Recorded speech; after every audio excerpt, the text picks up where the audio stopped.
Chapter 61. One Trick to Fool Everyone. You are listening at novelfull.audio. Gufk. The large-bodied man wriggled from discomfort and woke up with a start, alerting the two women in his arms to wake up too. He reflexively touched his nose, grabbing hold of whatever had inconvenienced him, pulling it out to notice that it was a wick, created by rolling a couple of strands of thread. How did something like this make way into my nose? He wondered in confusion, looking at the eyes of the two women to see that they were red, a sign of having been woken up abruptly from sleep. Upon determining that it wasn't a prank played by them, he was confused even more. But, as he looked around, he was unable to find anything or anyone that might have been the cause, sighing as he attributed it to the wind, throwing the wick to the side as laid down on the bed, wrapping his arms around the two women. Come, let's sleep. Don't get up so abruptly next time. You're like a bear. What if you break our arms as a result? One of the women chided him and wrapped her arms around him in a tight hug, using him as a body pillow as she quickly fell asleep. As for the other women, she had already fallen asleep, drooling even. As for the large-bodied man, he stared at their faces for a moment, noticing his eyes droop slowly as he became sleepy. Slowly, he closed his eyes, hearing a gentle whisper, "Is it comfortable?" Of course, it is. The question arrived so naturally that he replied unconsciously, suddenly noticing something amiss as he got up with a start, turning around as he noticed a figure standing politely in place, sporting a gentle smile. The large-bodied man began to sweat immediately, as even though he saw Compass Carburetor standing before him, he was unable to feel the other party's presence. It was as if he was staring at a ghost, a mysterious entity that had arrived to haunt him. And upon seeing the dead handsome visage of Compass Carburetor, the large-bodied man was immediately assured that the one before him was a mysterious spiritual entity of the sort. But even then, he asked, only now realizing that his voice was stammering, "Who are you? How did you come here?" Well, Compass Carburetor patted his cheek slowly, hearing the sounds of a flurry of footsteps as he said, "I was roaming through the forest. But, those two people at the front summoned me and paid the price for doing so. Since I was already here, I decided to visit the leader of this stronghold. What do you want from me?" The large-bodied man frowned, asking as his eyes remained transfixed on the other party while the two women beside him slowly inched their hands through the pillow, touching the armaments hidden within as they were about to pull them out when Compass Carburetor made eye contact, causing them to shudder as it seemed like he had seen right through them. "Well, I wouldn't do that if I were you." He smiled, gently pointing his index finger towards one of the women. "If you wish to face the wrath of the Secret Society's Black Knight, feel free to use the armament." "It's fine, stop." The large-bodied man gently patted them, causing them to retract their hands as he looked at Compass Carburetor. "Black Knight, was it? Please state the reason you decided to intrude my abode." Well, Compass Carburetor had just begun to speak when the bandits from the nearby room rushed in, noticing his presence as they immediately intended to attack him. One of them was just about to activate his armament and impale Compass Carburetor when his foe smiled at him. Suddenly, there was a gaping hole in the bandit's head, allowing the person standing behind him to see Compass Carburetor's face clearly through the hole. As the attention of everyone was on his face, automatically drawn over by his handsome visage, and due to the fact that there wasn't any weapon in his hand, they hadn't noticed his actions. It allowed Compass Carburetor to condense his gun in his hand at a tilted angle and use his little finger to press the trigger. As the gun had 0 recoils, he could perform such an action. It happened in an instant, from the appearance to the gun, to his pressing of the trigger, and its disappearance. And in the eyes of the bandits, it seemed like Compass Carburetor caused a hole to form in the face of a bandit just by staring at him. It was impossibly terrifying to the extent the bandits wished to flee. After all, what they faced went beyond their scope of common sense. Compass Carburetor then slowly turned his head, noticing the numerous eyes in the place follow his head's movement as he looked at another bandit, causing the other party's face to blow up, now also sporting a hole through which the back of his head was visible. As he looked around slowly, the bandits flinched, wishing to dodge his line of sight when Compass Carburetor smirked, "It was you who had summoned me. And, if you don't pay the price, everyone would follow suit. What price do you need?" The large-bodied man shielded his two women behind him, asking while his body trembled like a leaf caught in a storm, realizing that the entity before him could very well be one of the mysterious spirits that had been said to live deep in the most inhabited forests. "Please tell us, O great spirit." "It's nothing much," Compass Carburetor smiled. "Every dawn, everyone here must offer me a prayer and then collectively shed some blood, enough to dye this item crimson. If you do that for a year, my thirst would be appeased. Otherwise, I'll have to kill everyone here." Saying his piece, he threw his logo towards the large-bodied man. "Well, I'm a spirit of the night. And frankly speaking, I don't kill when I'm given proper offerings. In fact, I'm an advocator of peace. If you give me offerings daily for a year and not kill even a single human during this period, I'll appear before you once again. And this time, I'll grant you a wish." Smiling, Compass Carburetor began to walk through the crowd, watching them part way in a hurry so as to avoid making eye contact with him. "Can we wish for anything?" the large-bodied man suddenly asked. "As long as it's related to the realm of the night." Saying his piece, Compass Carburetor disappeared into the thicket of the night. Only after his figure vanished did the bandits look at their hands, noticing the goosebumps that had formed on it. The goosebumps only disappeared with the first rays of the morning sun. Chapter 62. Triggered Compass. You are listening at NovelFull.audio. Once he exited the cave, Compass Carburetor hurried down the hill, quickly entering the forest as he arrived at the carriage, boarding it as the driver began to move it through the beaten path. He stretched his arms, stealthily placing his gun on the roof of the carriage, away from view. As for him, he could sense its position no matter where it was, also able to retract it with a thought. So, he wasn't afraid anyone would try to lay their hands on it. It wasn't possible to do that before he could sense it. After all, the gun was his core. So, if anyone laid eyes on it, he would feel the mental energy streams. Thoughts were instant, so he would be able to react promptly. As the surroundings brightened, the gun began to absorb the sunlight, beginning to recharge itself. Compass Carburetor made note of the time, sighing, it would really need a day's worth of light to be fully charged. Though, once the energy in it reached a certain level, the gun began to suck in the air, beginning to condense the bullets. 2 hours later, the carriage reached a city as Compass Carburetor retracted his gun, entering the city as they headed towards an inn. The driver parked the horses at a public stable for them to rest while he rested in a lodge meant for drivers. It was provided by the Empire, free to use for all drivers.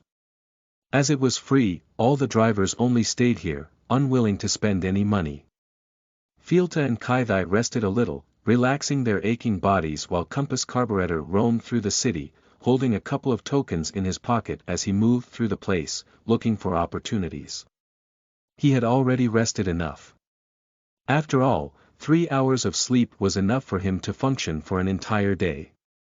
At present, the density of the mental energy streams gushing into him had increased by a lot. After all, the bandit stronghold had at least 100 bandits. And, more than half had seen him in action. As for the rest, they had witnessed the aftermath.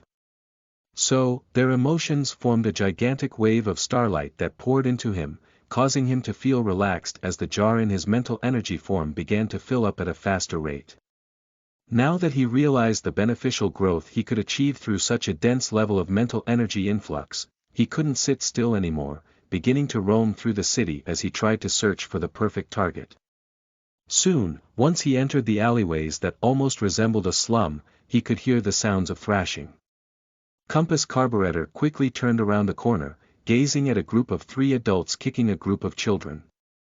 Upon seeing their actions, Compass Carburetor shouted, "Stop it!" "Ha!" The 3 adults turned around, gazing at the source of the shout, noticing his handsome visage. "What's a pretty boy like you doing around here?"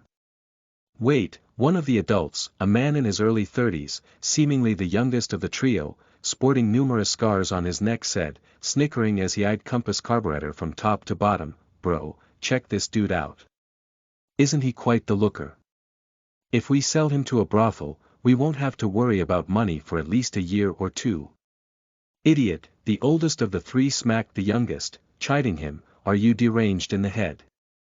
Would any sane person even think of committing such a crime in this day and age? Sheesh, I feel disgusted to call you my younger brother." Sorry, the youngest bowed in apology as he got chided. The oldest of the three then smirked as he said, pointing at Compass Carburetor, "Just take a gander at that appearance. It would be a sin to sell him to a brothel. Rather, we should make a brothel ourselves. With such a man as our poster boy, every woman in the city would flock over with lust. We'll rake in money so much we'll have to roll our fat bodies in the future." "I was short-sighted," the youngest of the three exclaimed in admiration. All along, Compass Carburetor watched their banter, sensing the mental energy streams they emitted. Through that, he was trying to get a feel for their characters. And as they talked, they expressed a myriad of thoughts, generating a variety of mental energy streams. By the end of their banter, Compass Carburetor had a handle over their characters. Even their lowest crime is organ trafficking.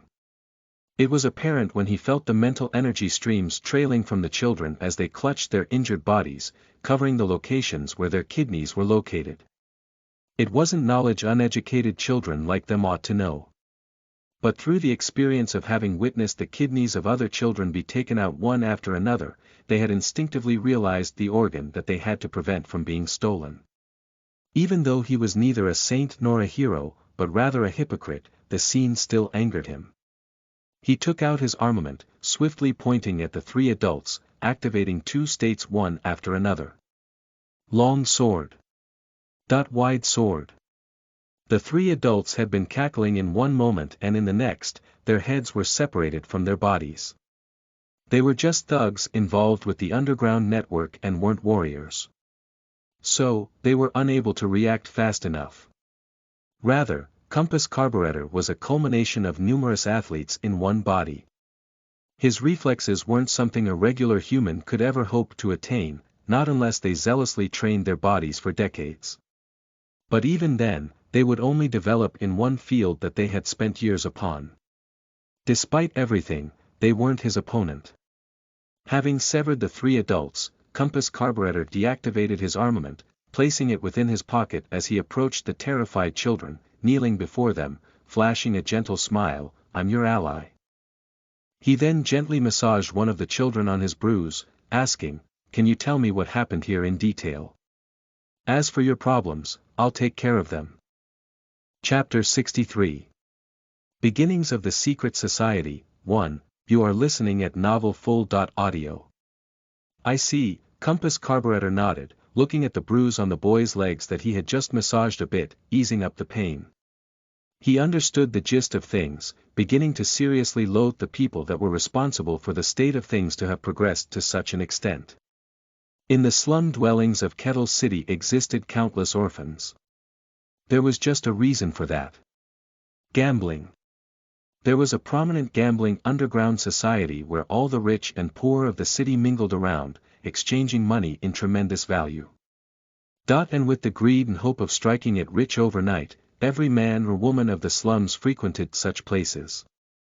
Though, those that were lucky enough to earn anything of semblance were few and far between. And that too was because they had somehow struck a deal with the operators of such gambling dens. Addicted by the notion of getting rich, people wagered everything they had, sometimes even going to the extent of placing down their lives.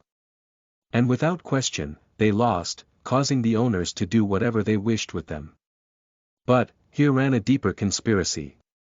To the east of Kettle City was a terraneous forest where the trees reached as high as 40 meters. Some of it was even marshes, layered with a shallow cover of murky water. And native to this place was a vicious humanoid monster species.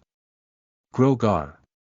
The Grogar was a humanoid monster with a furry chest, scaly limbs, and a serpentine head, with its neck spanning a length of 5.6 meters. Its body was similar to a human in size but possessed tough defense. In the forest terrain, they used their necks to swerve around the trees and bite onto their prey. That's why, the Heroica Empire never bothered to raid them. After all, there wasn't any benefit in doing so, and the losses suffered would be disastrous. Moreover, the Grogar never left their territory. So, the Heroica Empire left them as is, intending to keep using them to prevent any foreign kingdoms from invading. They didn't need any resources to upkeep the forest while their enemies were unable to use the forest or anywhere near it to invade. So in the end, leaving them as is proved greater beneficial. That's how the Grogar was left unchecked. But, it seemed the Grogar had struck a deal with the underground of Kettle City. As to what was being traded, the children didn't know. But, the humans traded the harvested kidneys to the Grogar. It seemed the Grogar loved to feast on human kidneys the most, considering them a delicacy. So, every human that had wagered his or her life in the gambling den were robbed of both their kidneys that were then sold to the Grogar. Without their kidneys, only death awaited them. And, this in turn created a surplus of orphans in the city. Without their guardians to protect them, they were abused by the adults part of the underground, related to the kidney business. Those caught had their kidneys removed. As for the rest, if luck permitted, they survived. After all, it seemed they only needed a certain number of kidneys a month. Beyond that, the Grotak didn't accept any more. That was the reason why so many orphans managed to survive to date. There were just too many of them by this point. As the city itself was massive, being one of the major cities of the Heroica Empire, its population was vast. How do you survive usually? Compass Carburetor asked, noticing that the children were somewhat healthy, unbefitting of people living in the slums. Even though they had been abused, their eyes still maintained a glow of vitality. Such characteristic was unbefitting to those who lived a life of abuse and fear. Their eyes should have been dull, listless even. So, Compass Carburetor was intrigued by the cause. Upon his question, the children looked at the faces of one another, hesitating for a moment before saying, "There's someone who gives us food occasionally. It's thanks to that person that we can sleep with a full stomach." "Sorry, mister, we'll never tell their identity." "Yeah, we'll never. We don't even know their identity in the first place. They wear a mask and baggy clothes." "It's fine," Compass Carburetor smiled, patting their heads. "Do you know where those goons live? Let Uncle here deal with them." "Sure." One of the kids smiled and showed the way, accompanying Compass Carburetor to the top of a decrepit building, pointing towards a workshop of sorts that seemed out of order. "That's where they live. All the houses surrounding it have underground tunnels connected to it. And underneath it is where the casino exists. Alright, you can leave now. Be careful for the next couple of days. Warn all the other children too to not go out during this time." Compass Carburetor smiled, waving his hand, motioning for the kid to leave. The kid was somewhat confused for a moment before he ran away from the place.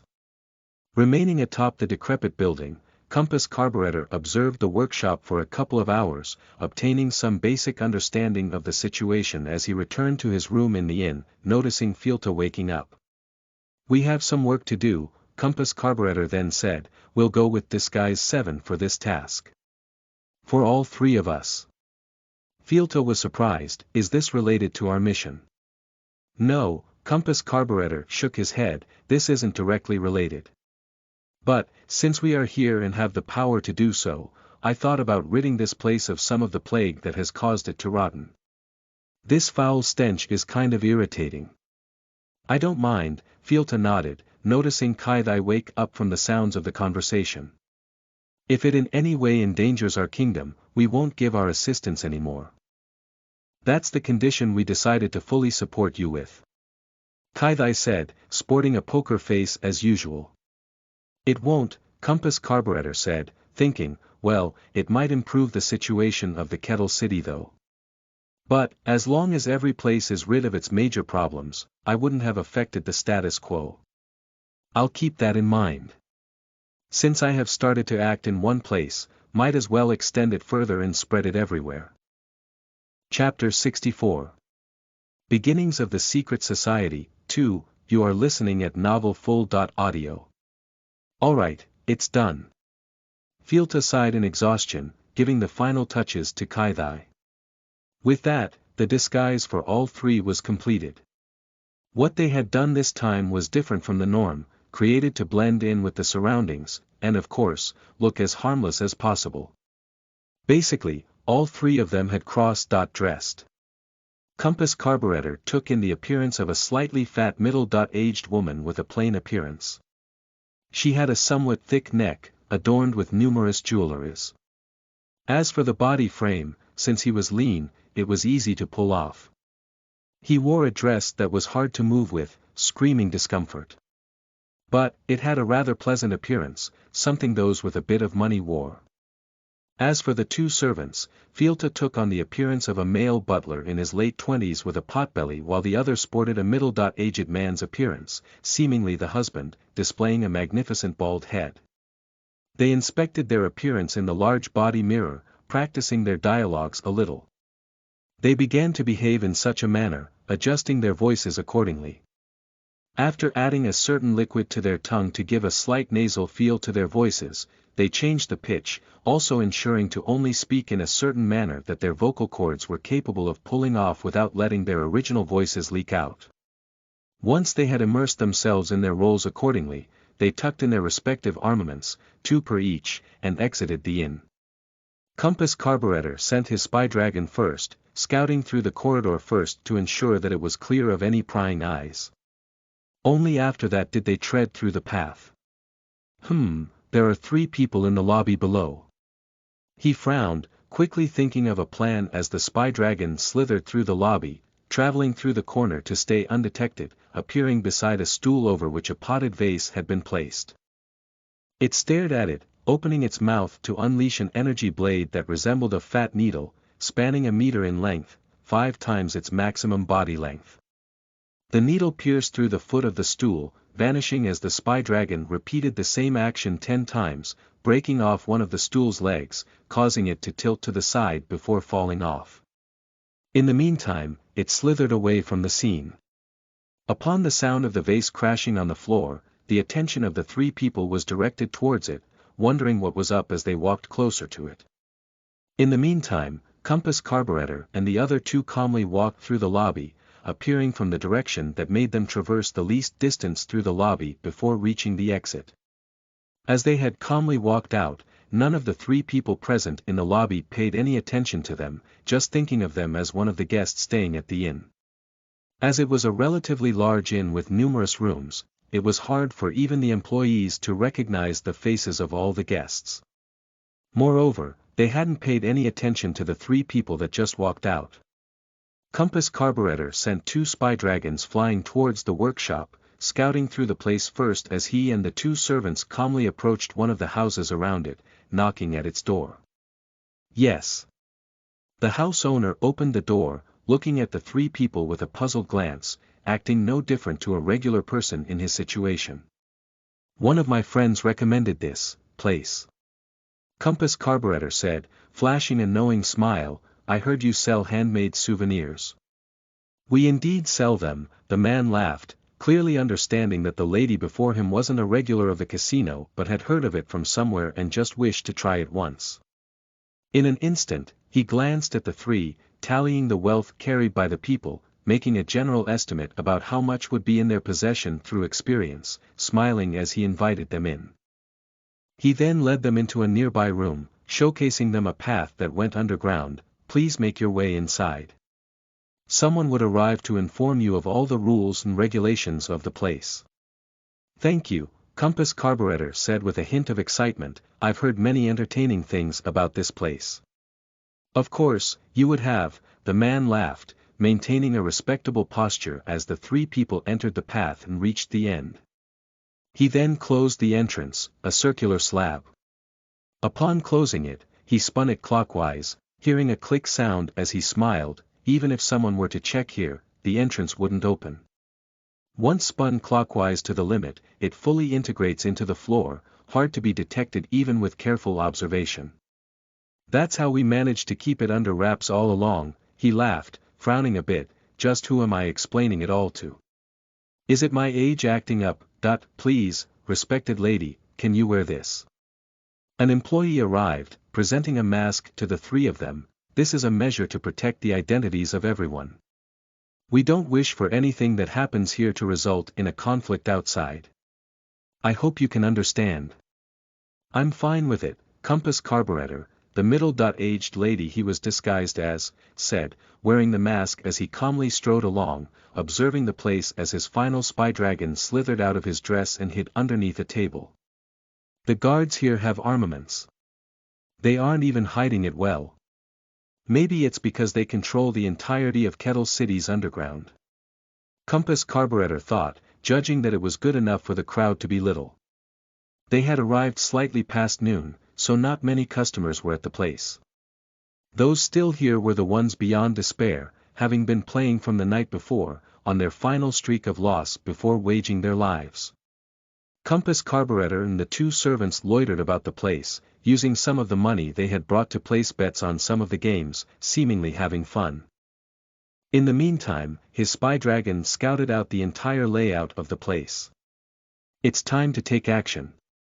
Having made note of the boss's location, Compass Carburetor smiled, retracting his gun that he had casually placed atop the roof of a building that received a lot of sunlight, whispering to the two servants, "Kill them all."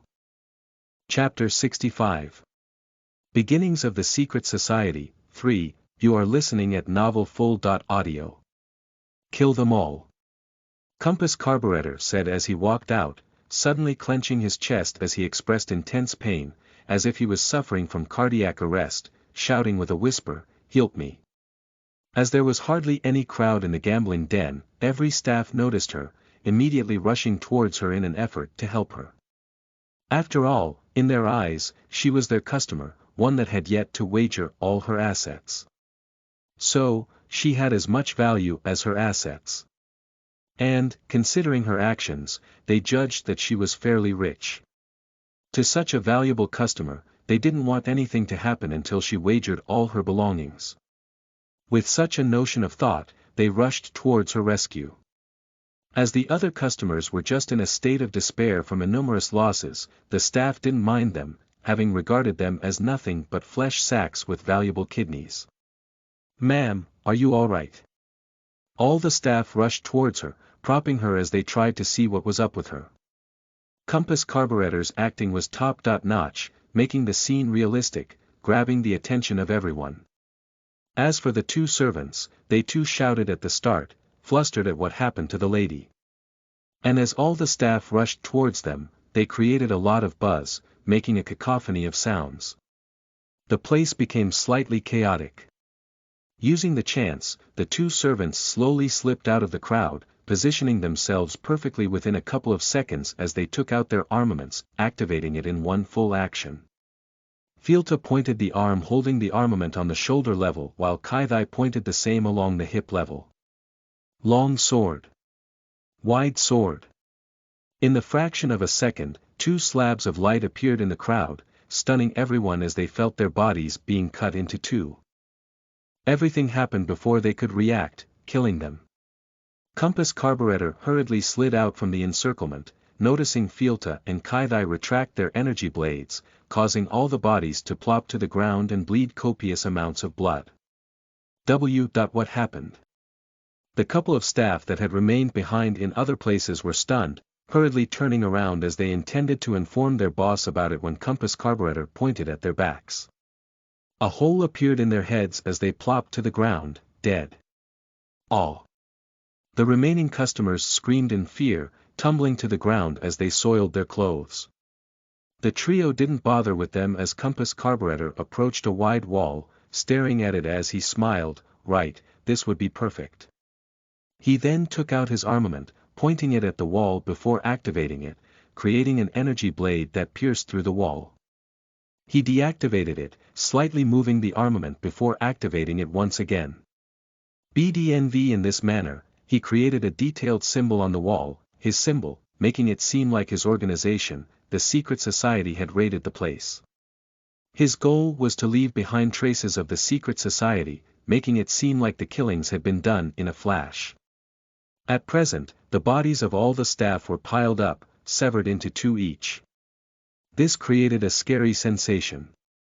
After all, the staff had been positioned in their respective spots. So, it was odd that all of them had huddled in one place and died. The more bizarre something was, the more people would build up stories around it.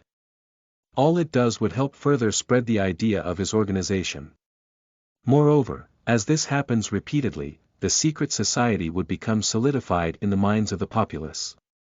So, when Rigriel tries to investigate about it, he would actually find out some rumors about it. That was another reason Compass Carburetor went overboard with his plans. Each of his actions had numerous underlying meanings. Only with such multi-layered, multi-faceted schemes would he be able to actually fool Rigriel's system. Even a rumor, when circulated countless times, would eventually turn into reality. It was as simple as that. Sheeple effect. Swaying public opinion was something he could do in his sleep, having done that on a daily basis while on Earth. So, it was easy for Compass Carburetor to enact his plan. After carving his logo on the wall, he turned around, gazing at the frightened customers with an amicable smile. The next time you enter any gambling den of the sort, the secret society would consider you as potential targets to be eliminated. Saying her piece, the lady accompanied the two men as they walked through a door, vanishing from the place. As for the remaining customers, it was as if they had encountered a ghost, as some of them had even fainted from the sheer fear. As for the others, they scurried away from the place, crawling along the way to escape the gambling den no matter what. Ha ha ha, the trade this time was a grand success. We obtained a lot of Darble crystals and almost a kilogram of Kepidora. With this, we can expand our organization further. A man's raucous voice resounded through the corridor, followed by cheers from numerous people. Boss is amazing. Our gang already has Peckle City under our control. Even the aristocrats are slowly giving in to us. It won't be long before even they submit to our rule. Another voice resounded, the tone suffused with a greasy sensation of submission, fealty, and ass-kissing. Ha, you are rather smart. I'll give you an administrative position once I become the lord of this city. The raucous man's voice resounded when Compass Carburetor entered the room, immediately shooting the kneecaps of the two people that he judged were the most important of the lot. As for the rest, Fielta and Kaithai took charge upon his input, immediately attacking. The group were under a mild drug influence, so they hadn't been able to react swiftly. Moreover, they had never been attacked even once for many years, so they had long since lost their sense of vigilance. Moreover, Fielta and Kaithai were part of Ephemela's royal guard and possessed strength only inferior to the generals. Against people of such caliber, resistance was futile. It wasn't even a fight, even though the enemies outnumbered them by 5 times. Who are you? Realization finally kicked into him as the boss stammered, looking at the sightly rotund lady that stood before him. In response to his question, the lady flashed a cheerful smile. Guess. Chapter 66. Beginnings of the Secret Society. 4. You are listening at NovelFull.audio. Do you think you'll be okay after offending us? The boss cursed as his spittle flew all around like targeted artillery. Your deaths won't be pleasant. Your friends, family, everyone you know would live a life worse than death. You have offended a force that even the Heroica Empire dares not offend. Oh really? The lady smiled, making a comical display of fear. But, if I was alive, I would have been scared. But what will I do now? Your threats are laughable. What? The boss was alarmed, noticing zero fear in the eyes of the other party. Having been the boss of the city's underground for numerous years, he had a good judge of character and was able to grasp their emotions with a glance. And with that, he realized, clearly so, that the lady before him wasn't in the least bit scared. Just the notion caused him fear. Moreover, the lady had just pointed at him before and a hole appeared in his kneecap, destroying it, causing him immense pain. So, he was unable to even think straight. only resorting to worded threats. Compass Carburetor was indeed not afraid of the behemoth of an organization that he had scratched. His field of vision was incomparably broad. Having been to the system world and having witnessed the incomparably fear-inducing Deer system, it would take a lot before he could feel fear. As compared to the fear he sensed from the Deer system, the people he was fighting against was nothing. Moreover, Compass Carburetor wasn't even at a disadvantage here. Rather, he always held the initiative, leading his foes by the nose. Now, let's see. The lady placed her index finger before her lips, motioning for the boss to shut up as she then pointed it at his other kneecap. Shall we start with a basic interrogation? She then nodded at Fielta, causing the other party to drag one of the boss's underlings to the other side of the room.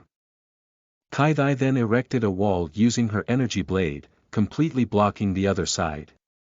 This way, the boss was able to see everything that happened on the other side but was unable to hear anything, causing him more fear as the lady said, "It seems the two of you know the most. So, we'll be interrogating you simultaneously.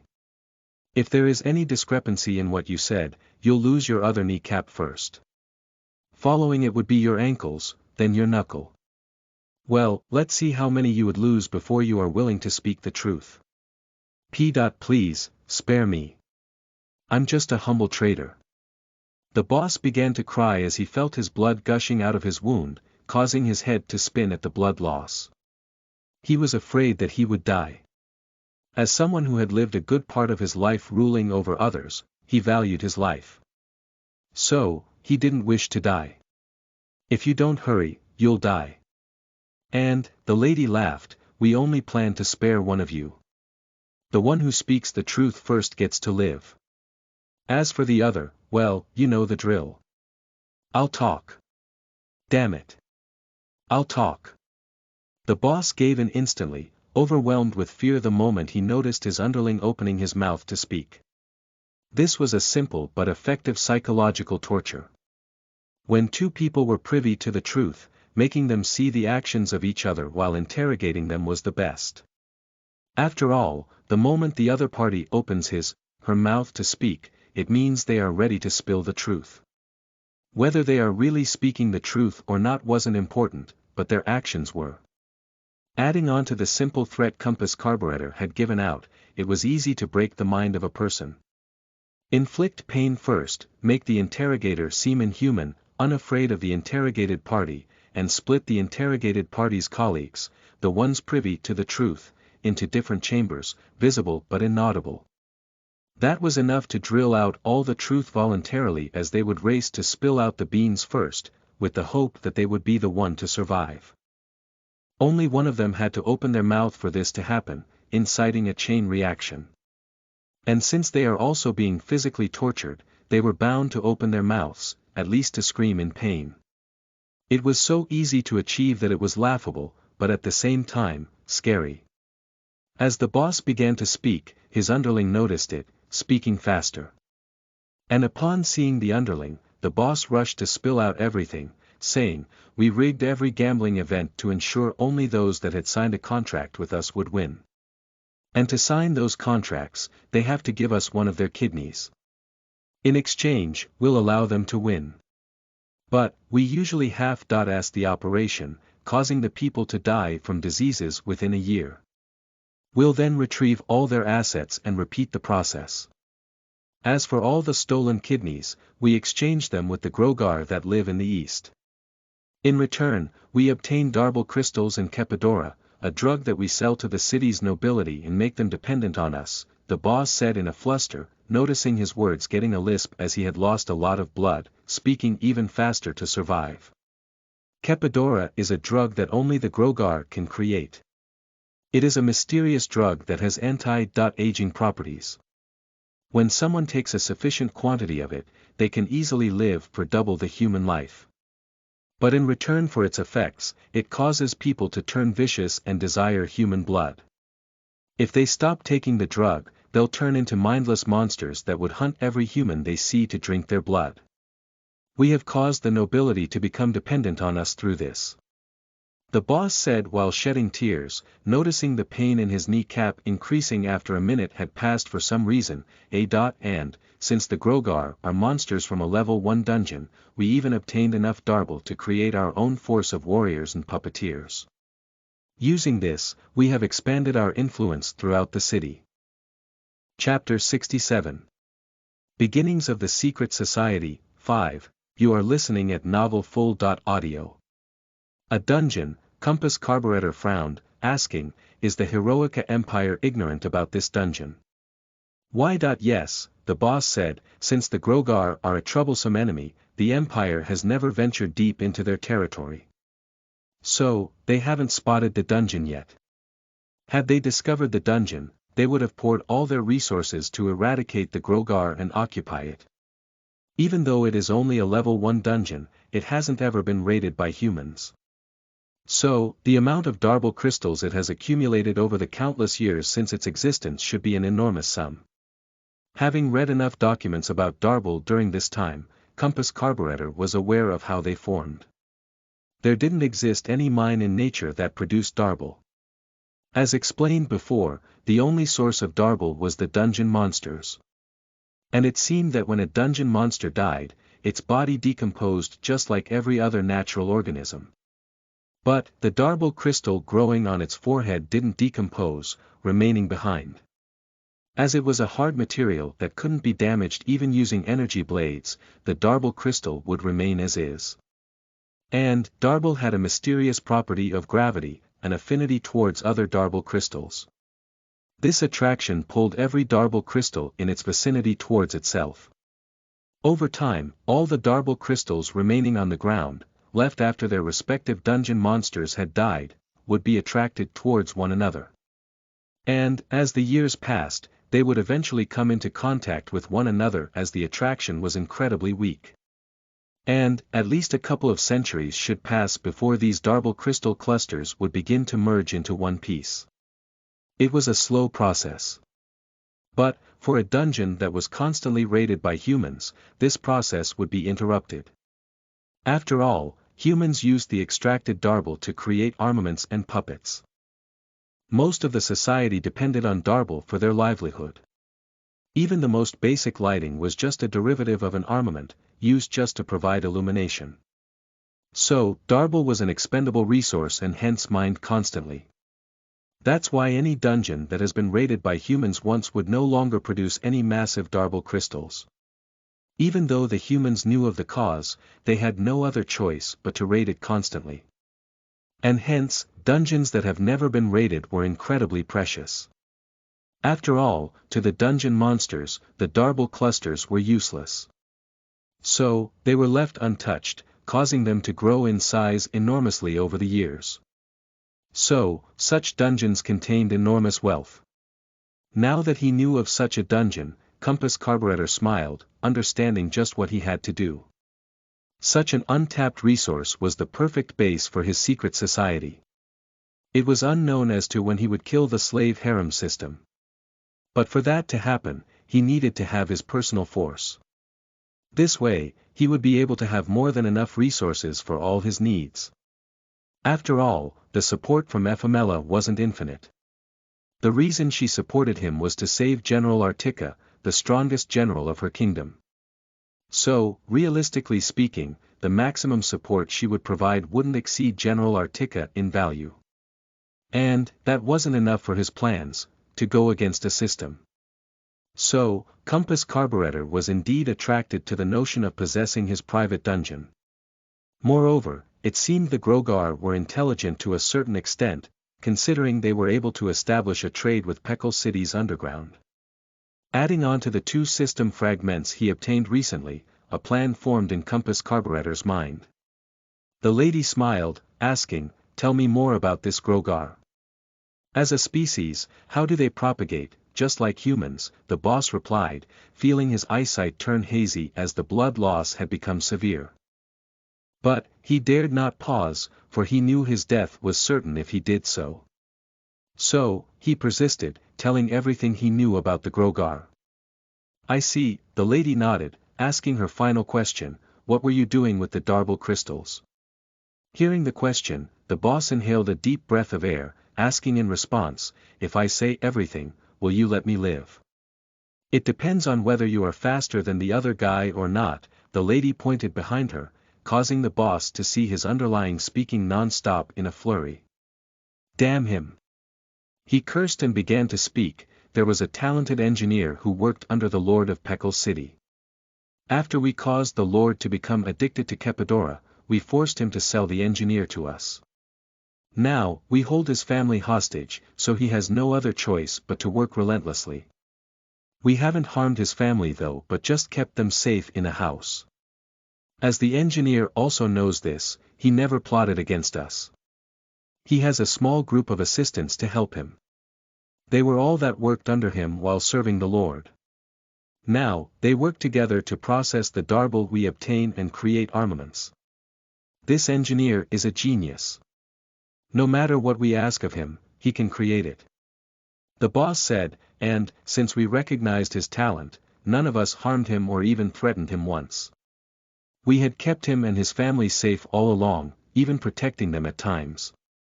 That is surprisingly smart of you. The lady said, and, where have you kept him? The boss said everything about it, finally wheezing as he looked at his underling, "Please, I told you everything truthfully. Please set me free." "Sure," the lady smiled, motioning for him to leave, "I keep my promises." Thank you, thank." The boss gasped for breath as he got up slowly, intending to walk when he fell on the ground, realizing that he had lost too much blood. Slowly, his consciousness faded as his eyes closed. As for his underling, he wasn't that better off either, screaming as he plopped to the ground, "I don't want to die. I don't want to die." He too had died from blood loss. After all, Compass Carburetor had shot both their kneecaps. Finished with the task, Fielta informed him everything that the underling had said. Once they discussed, they understood the gist of things, eliminating the faint lies that the two individuals had mixed into everything. As Compass Carburetor had been sensing the mental energy streams they emitted constantly, he knew when they lied and when they spoke the truth. With that, the interrogation was a success. He then looked at Kaithai. There would be chaos outside now. And, to manage everything, we need some useful subordinates. Can you make a trip to the bandit stronghold and summon the bandit boss and some of his subordinates here? Chapter 68. Beginnings of the Secret Society, 6. You are listening at novelfull.audio. Fine, Kaithai nodded as she turned around, intending to leave the place. As for Compass Carburetor and Fielta, they first gathered all the valuables and locked them up in a locker, also changing the password to prevent any other thug from stealing them during the chaos. With that, they made their way up the same route they had entered, noticing the person that had opened up the entryway during their arrival now lay on a nearby sofa, dead. Kaithai had killed him on her way out. Through the interrogation session, they had obtained knowledge about everyone that was involved with the underground. So, it was easy for her to target the related ones in the vicinity of the abandoned workshop. Moreover, to avoid alerting the rest of the underground organization, she had also made a round through all the related houses, killing everyone involved. This way, information wouldn't reach the ears of the thugs in other bases. It would take time for it to happen. And before that, they planned to eradicate them all. Kaithai swiftly began to make her way towards the city gates, leaving it on a horse-driven carriage. Compass Carburetor looked at Fielta, asking, "Do you have enough Darlak to raid the rest of the bases?" "I hardly used any Darlak," Fielta smiled, whispering, "The minimum requirement for becoming the Queen's Royal Guard is 500 Darlak. So, I have more than enough to kill everyone in this city." "That's a tremendous sum." Compass Carburetor was amazed, then thinking of something as he asked, "Is the Queen a transcendent?" "No," Fielta sighed as she shook her head, "Her Majesty has been trying all methods but has failed to enter that realm. Though, I believe in her. She'll reach that level in the future." Just how much Darlak should one possess to reach that level? Compass Carburetor thought, wondering about it as he walked around nonchalantly. Information about transcendence was limited, next to nothing. Everything he knew was what he had figured out from the parchment Parlet had taken to his grave. After all, based on what was written, Grister and Parlet were both transcendents. He did exchange that information with Ephamela in hopes of learning more about it. But, luck wasn't on his side. Everything about that realm was a mystery. It referred to the peak power a human could achieve. And, it seemed to be a special state of being. After all, unlike the cultivation stories he had read about where every stage gave a rise in power and new abilities, Darlak wasn't like that. It was a simple additive energy that was related to one's stamina. The more Darlak they possessed, the longer they could perform an activity without getting tired. And, their ability to wield an armament or puppet was unrelated to their Darlak quantity. The only thing their Darlak quantity determined was how long they could control a puppet or wield an armament. So, it was rather mystifying that there existed a state that needed numerous unknown conditions to be satisfied before one could attain it. Though, all it ended up doing was making Compass Carburetor excited. He wished to see if it was possible to attain that power. After all, Darlak was just the condensation of stamina. So, theoretically speaking, as long as he understood it more, he would be able to awaken to it in the future on his own. After all, once he returned to the system world, he would lose all his Darlak and everything associated with it. But, if he was able to naturally awaken it, then it would be amazing. Darlak wasn't a mystical power that was present in nature and could only be attained in its source world. It was something that was present in every living being. So, as long as he figured out a method, he would be able to permanently obtain it in the future. That way, he'll have a permanent power that he could rely upon other than his gun. Just that fact that it was a supplement to his stamina was tremendously beneficial. After all, thanks to it, he could run for kilometers at a stretch and never be tired. Only after his Darlak was expended would he start to get tired. The benefits were tremendous. And most of all, it was something attainable. So, he wished to see and understand just what a transcendent was. That way, he'll obtain a trump card while exploring other worlds. With greater advantages, he'll have a better time hunting systems. Having boarded a carriage, Fielta and Compass Carburetor reached a building that led into another gambling den. And just as before, they had repeated the same, killing everyone within while interrogating the head of the place. As they had already killed the boss, it was easier to kill the rest scattered around in other smaller gambling dens. Once Compass Carburetor exited a gambling den, he summoned his gun and threw it towards the building's rooftop, causing it to absorb as much sunlight as possible while condensing bullets.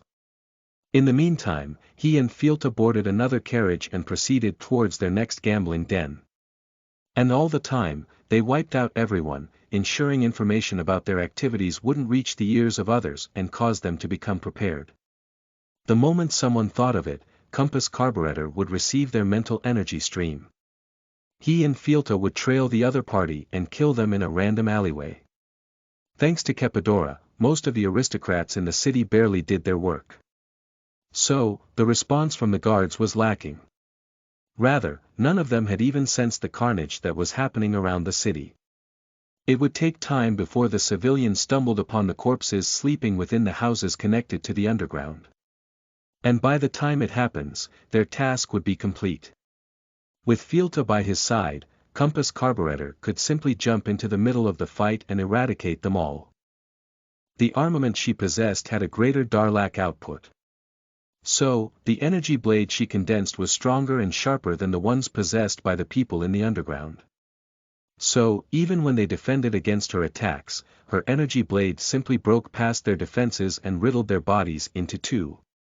As for anyone that proved to be troublesome, Compass Carburetor shot them. His bullet was capable of penetrating their shields and killing them. And by nightfall, they had eradicated the entire underground of Peckle City, a force that had more than 3,000 people. Chapter 69. Beginnings of the Secret Society, 7. You are listening at novelfull.audio. It's really amazing.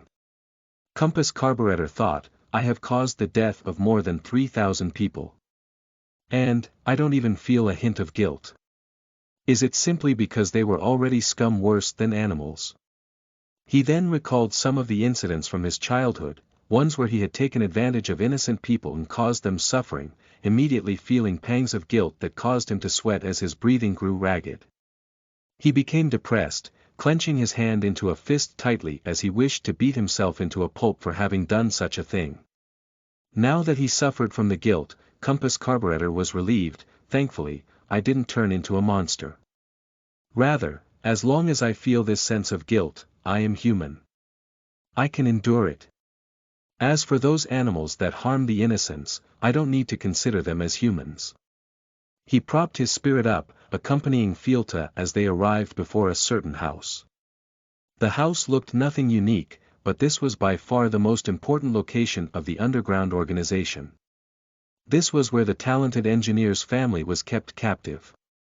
And, there was a door within the house that led into an underground workshop where the engineer and his assistants lived. They worked on producing armaments and puppets for the underground organization. Let's be careful. Compass Carburetor muttered, motioning for Fielta to walk alongside him as they knocked on the door, hearing some sounds from within. Soon, a middle-aged lady opened the door, asking in puzzlement, yes.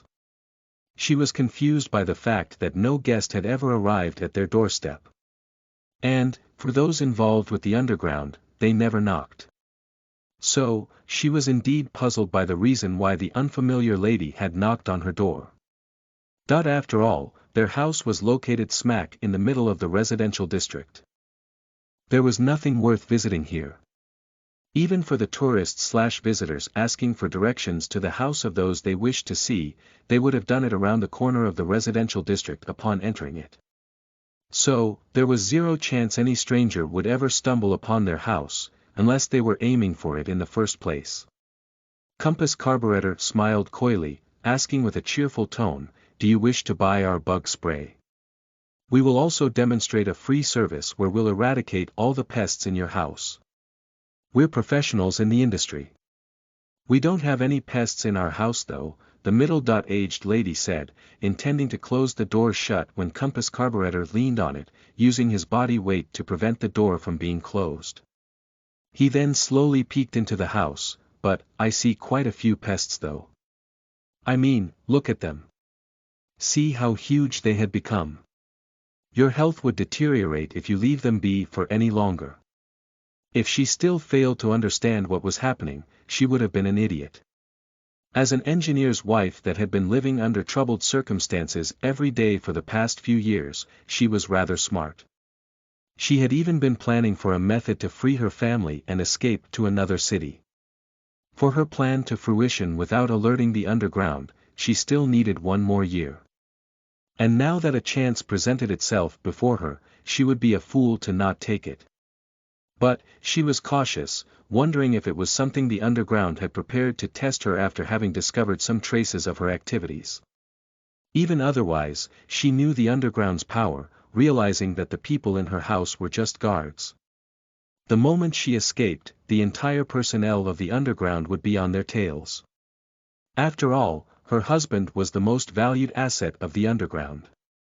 So, she couldn't simply risk it without any guarantees. So, she smiled in return, intending to safely probe the other party, we don't have any pests in our house, but I would love to witness your services. Maybe in the future, we would need to use your services. Feeling the mental energy stream landing on him from the middle-aged lady, Compass Carburetor understood her choice on the matter, smiling as he said, of course, please leave it to us. We've already cleaned the pests in many locations in the city today. Our services are stellar. His words caused the middle-aged lady to shudder as she looked at him in suspicion. But, Compass Carburetor didn't explain any further, entering the house as he shouted, everyone. Our cleaning services would be doing some work now. Please bear with us for the time being. Who are you? Prompted by his shout, the guards stationed in the house were alerted. There were 4 of them in total as they walked into the living room, gazing at the middle-aged lady, the one compass carburetor had disguised as they frowned. "We are part of the cleaning services." The middle-aged lady smiled, pointing at the 4 guards as she said, "And, we are rather great at exterminating pests." The guards were alarmed as they reacted, suddenly stunned when one of them collapsed to the ground. And right as they flinched to look at their fallen comrade, another fell. As for the final 2, they hurriedly condensed their energy blades, a regular sword, when Fielta pierced them deftly using her long sword, attacking twice within a second, accurately piercing their hearts both times. Shocked, they collapsed to the ground, dying in the process. "Ah! What have you done? The underground wouldn't leave us alone now." The middle-aged lady, the engineer's wife, screamed in shock, slumping to the ground as her face paled. "You shouldn't have done that. This would just anger them." "Anger who?" Compass carburetor laughed. "What underground? Who will come after you? There's no underground in Peckle City." He smiled, noticing the middle-aged lady's expression turn from shock to surprise before becoming stupefied. He then said it directly, "Relax, we already eradicated them all before arriving here. This is the last place. Now, the only ones remaining are within the workshop below."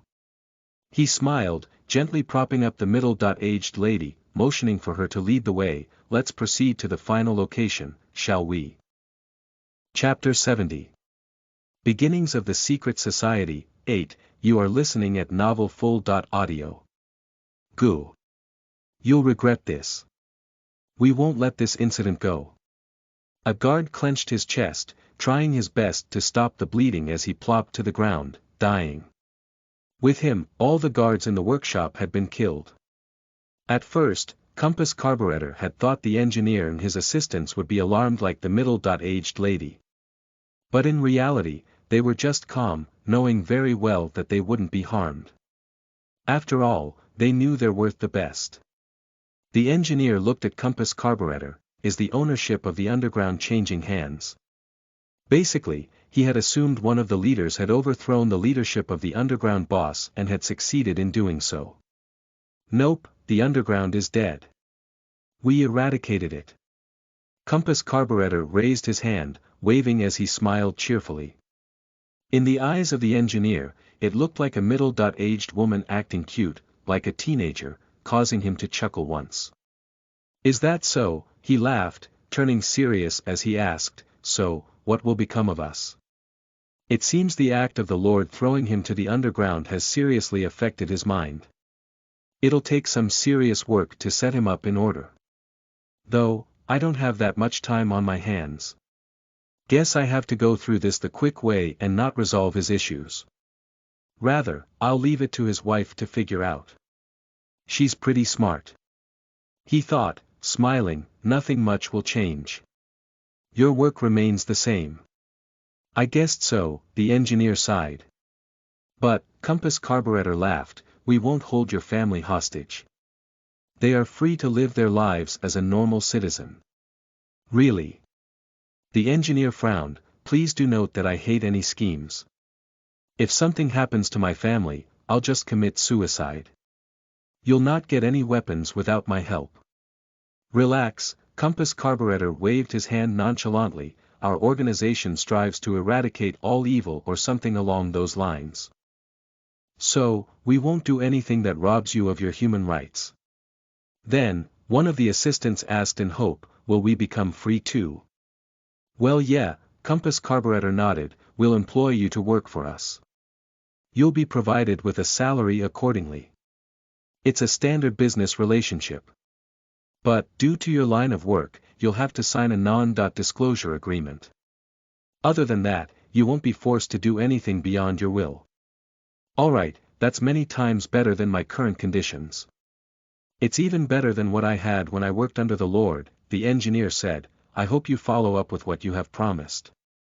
In the name of the legendary Night Spirit, the Lord of the Night, the Protector of Dreams, I vow to abide by my terms. Compass Carburetor raised his hands, stating solemnly. The abrupt change in his demeanor caused the engineer to flinch, trembling a little as he asked, who's that? He's the one we pray towards, the all-feeling one. The secret society has existed for more than a millennium, silently protecting humanity from the forces of evil. And all along, the one to guide us and ensure the organization never strayed away from its motto was him. With a reverent tone, Compass Carburetor said, "If you pray to him, you'll be blessed. But if you go against him, you'll be cursed. And as long as we stay true to our goal of making this world more peaceful, the Lord's blessings would support us." "A spirit," the engineer muttered, faintly shuddering. Spirits were a mysterious dungeon monster that seldom appeared. In historical documents that barely remained undamaged, there were accounts of spirits. In a far-off continent, there existed a level 5 dungeon, the strongest of its kind. And, a dungeon break occurred, causing all the spirits within to flood out, destroying all the humans living on that continent. And occasionally, some of the spirits would venture forth into other continents. Each spirit was said to possess mysterious powers. As it was just a legend, no one knew if it was true or not.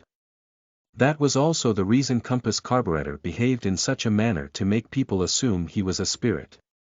As for the engineer, he felt his mind shudder, asking in disbelief, "Spirits are real? At least, our Lord is real. I've seen him once." Compass Carburetor said, adding fuel to the fire in their minds, "And recently, our Lord commanded us to expand into Heroica Empire and cleanse it of its murky waters. He then said, if you don't believe it, you can ask the bandits in the bandit stronghold near the city. They have seen him just recently." Sighing, the engineer asked, "Fine, since it's just work, I'll keep my end of the deal. As long as my family is safe, I'm satisfied." He then looked at the middle-aged lady before him, one that seemed mysterious from the start, asking, "May I know the name of your lord?" "Remember it well," Compass Carburetor nodded, "he's called Domino Platopia." Compass Carburetor waved his hand, turning around to exit as he said, "Someone will arrive to help you adjust to everything. Just rest for today. Talk freely with your family. No one will disturb you from today onwards." "Thank you," the engineer bowed, tearing up a little while all the assistants did the same too. Expression of gratitude was evident on their faces as they cheered a little once Fielta and Compass Carburetor left. In the living room, the middle-aged lady was worried about what to do with the corpses of the 4 guards when Fielta and Compass Carburetor arrived. Upon realizing her worries, Compass Carburetor motioned for her to relax. "Some people will arrive soon to get rid of all the corpses. Don't worry about it and just spend the time with your husband. He'll be working a lot after this, since he's a formal employee of our organization. In our organization, we guarantee human rights and numerous other benefits, but the workload is equally high. Thank you for helping us." The middle-aged lady bowed, "We are grateful for your help. Don't mind it, I'm just doing my job. I'm also being paid for my work, you know." Compass Carburetor laughed jovially, waving his hand as he said, "Then, if you'll excuse me. I still have to double-check if anyone else from the underground managed to slip through our net." "Ma'am," the middle-aged lady slightly raised her voice, asking in a tone of curiosity, "Can I know your name?" "Sure," Compass Carburetor laughed, waving his hand as he exited the house, "I'm known in the secret society as Duchess B. Nove Com, Duchess Platopia."